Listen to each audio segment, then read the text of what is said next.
We're talking about Mission Impossible today. Okay, maybe not Mission Impossible, but we're talking about impossible today. Stick around. You are enjoying the Step Out and Thrive podcast.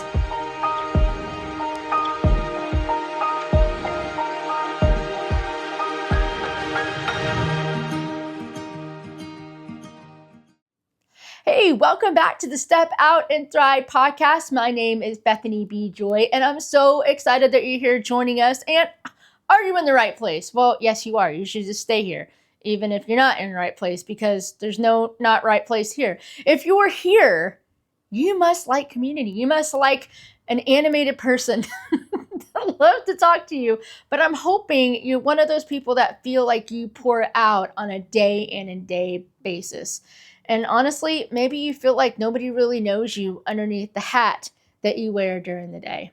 And I'm not just talking about a physical hat, I'm talking about your working role.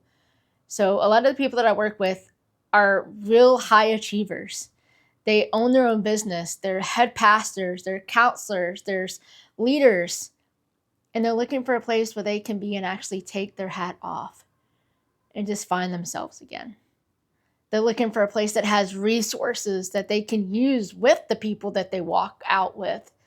They're looking for close relationships that are with people that are high achievers like they are, but that are really willing to slow down enough and let God lead and know how hard that is.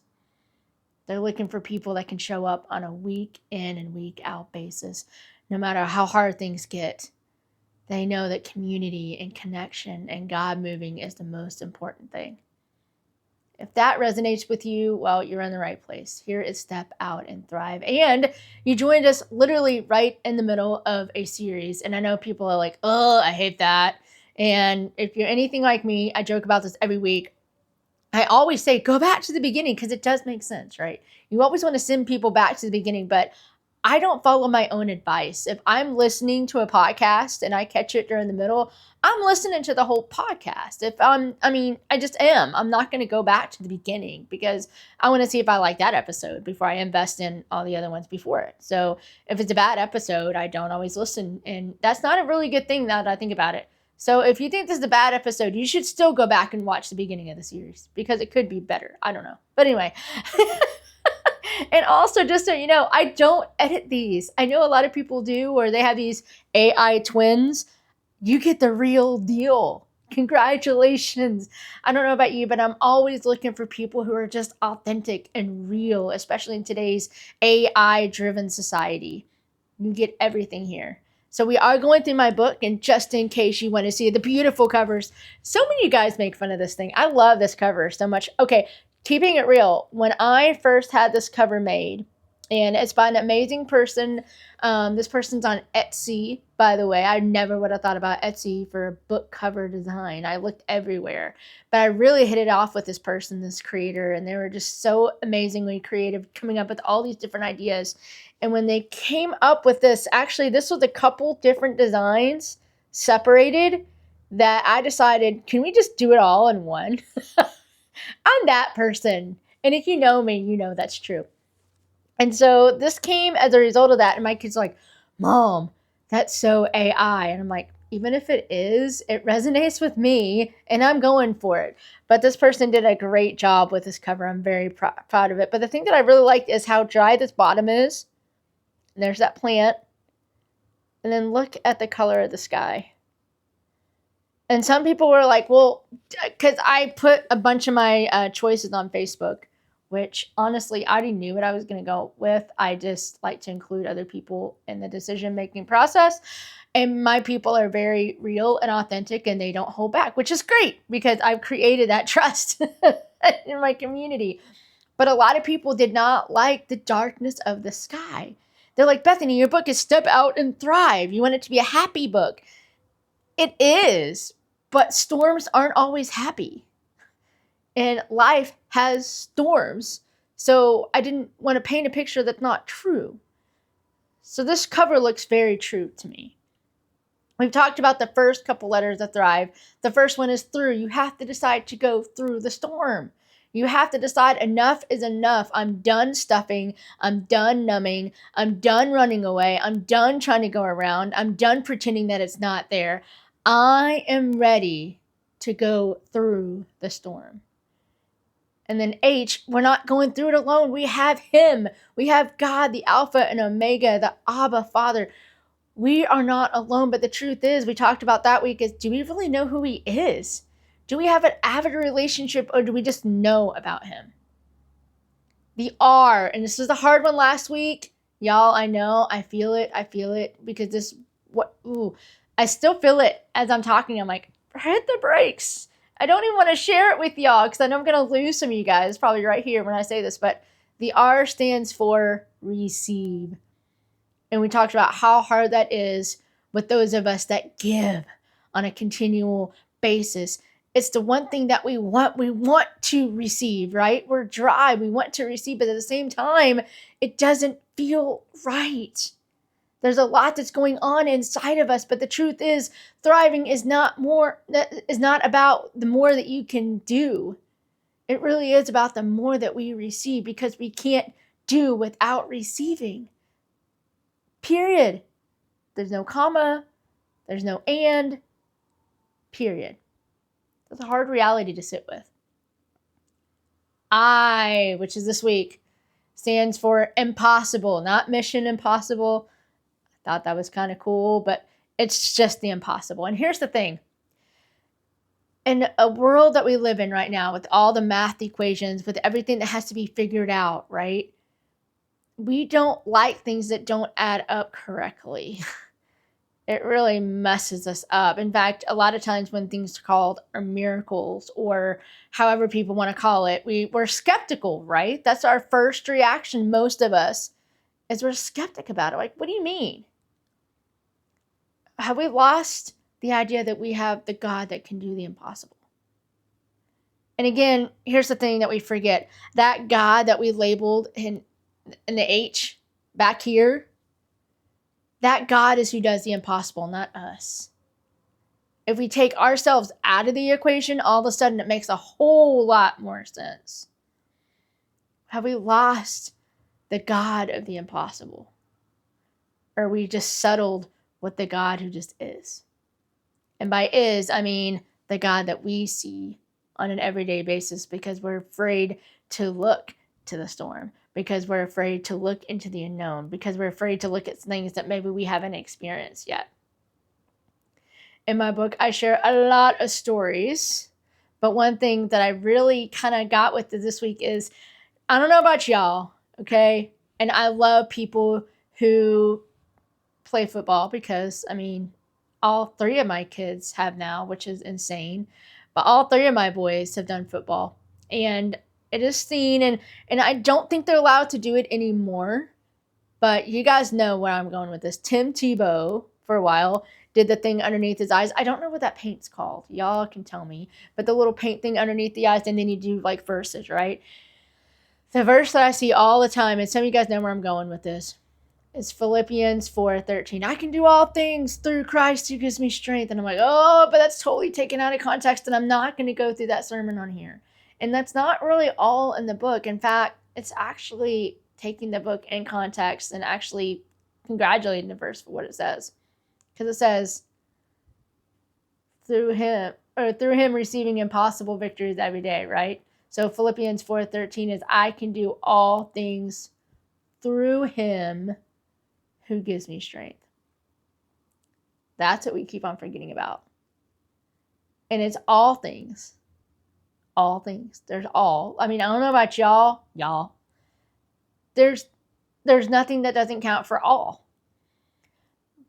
But again, it's talking about the through part. And you have to go back to what that means. I really took some time when I was talking about the impossible to really talk about some of the most amazing stories in the Bible. And I also talked about a moment in my life where I really felt like I was actually in the most confusing part, and when God showed up, and I was even more surprised. It was a couple years ago, and it was interesting because we often sat around the dinner table, and this is back before all of my kids were going 500 different directions. And we would sit around the dinner table, and I would ask these questions. And sometimes we even had these like discussion cards that we like pulled out. And my older kids were like, Mom, but my youngest loved it, right? Because he's still curious. He's like his mom, he's curious. But one of the questions came up, where would you like to travel? Not even missing a beat. One of the boys said, Texas. And I'm like, where did Texas come from? And then my youngest said, well, yeah, I want to wear my cowboy boots in Texas. I'm like, okay. But they really didn't have a reason. But all three of them were like, yeah, like, I really want to go to Texas. I'm like, where is this coming from? Like, I couldn't even tie the two together. We know nobody in Texas. At least that's what I thought. Fast forward a little bit. And I did. They don't know this. A lot of times when they all agree on something, I'm like, oh, we have to make this happen, because they don't agree on like anything. So secretly, I was actually trying to save some money for a trip, and I was hoping it was to Texas. But y'all, when you look at the airplane tickets and stuff, it just never added up. It never added up. I was like, okay, so I just kind of forgot about it. And, you have that little rainy day fund that you put together, and things come up and you see it get smaller. And so I got to the point where I was actually ready to leave my job at the church, and it was my decision. But there was just so many things I wasn't able to do anymore with the vision and hearing challenges I was having. So I made the rough call of like, okay, I've got to step down. I've got to be able to do some more stuff from home. I love coaching. I felt alive doing coaching, but I didn't have enough business to just leave my income there at the church. And so I was just following God's lead. God was telling me time and time again, just trust me, just trust me, just trust me. And I was like, I'm trying. And right the day that I actually left in the mailbox was a microphone, actually, that I had won a couple months earlier at a coaching conference. And shout out to Faith to Influence and Justin Janowski. I just happened to win this microphone. And it was interesting because that same day, a good friend was reaching out to me like, oh my goodness, you have to do this conference. I'm like, I can't travel right now. And she's like, no, you don't have to travel at all. You just attend online. And it's all about speaking. Bethany, you're supposed to speak. And I'm like, in the middle of all this, I was really consumed with the vision and hearing and everything I was losing. And I was just so consumed by that. But she was one of those friends that was just constantly trying to get with me. And so finally I was like, you know what? It was like 5 minutes before this conference was supposed to start. And I couldn't say that I didn't have a microphone that worked, because I did. So I did. I joined at the last minute. And long story really short, they ended up having a speaking competition, which a lot of other people had prepared for. I hadn't. So I just wung it. And y'all, I ended up getting second place in that entire speaking competition that year. God showed up in amazing ways. And guess what? Because I got second place and because I connected with a lot of people there, guess where I was invited to? I was invited to fear over faith. Or faith over faith. Fear over faith. Is it faith into fear? Fear? FIF. Oh no, I had to look into that. But it's by Summer Day. It's an amazing conference, by the way. Fear into Faith. I think they changed the name of it a couple different times. But Fear into Faith is what it was that year. And guess where it was at? Texas. And we didn't have to pay for the airfare because they found ways to cover that for us. And donations came in to help us pay for the motel room and pay for places to stay and pay for meals. And it was just insane. I would have never thought about even that outcome of all of this stuff. I was just taking the next best step forward. Impossible. That's just one story, and I share several more in the book, which aren't always as big and glamorous, but you have to look for it. You have to walk through the scary, the unknown. You have to be able to receive what God is doing in that moment, when to many other people who are looking from the outside in, they're going, how in the world is this person doing that? Well, it's because you're not. God is. When we take our hands off, we give God permission to do the impossible. So are you? That's the question for the week. Are you allowing God to do the impossible? What do you think about when you hear about miracles? What comes to mind when you hear the story about Texas? I'd love to know your thoughts. I'd love to know your stories. Please join our community at the free tier. Completely free for you to join, because I love conversations about these podcast episodes. And every week when the podcast is released, I start a thread in the community. And it's all about what people are reacting to in the podcast and thoughts and questions and stories. And I'd love to hear from you. So to join, you just go to community.stepoutandthrive.com. That link's going to be down below as well. And I'd love for you to be a part. And as always, dare to do more than just survive. Step out and thrive. I'll see you guys back here next week. Bye. Thanks for enjoying today's Step Out and Thrive podcast, the one place that you can always count to dare to do more than just survive, to step out and thrive. As always, for more information, please check out bethanybjoy.com or stepoutandthrive.com.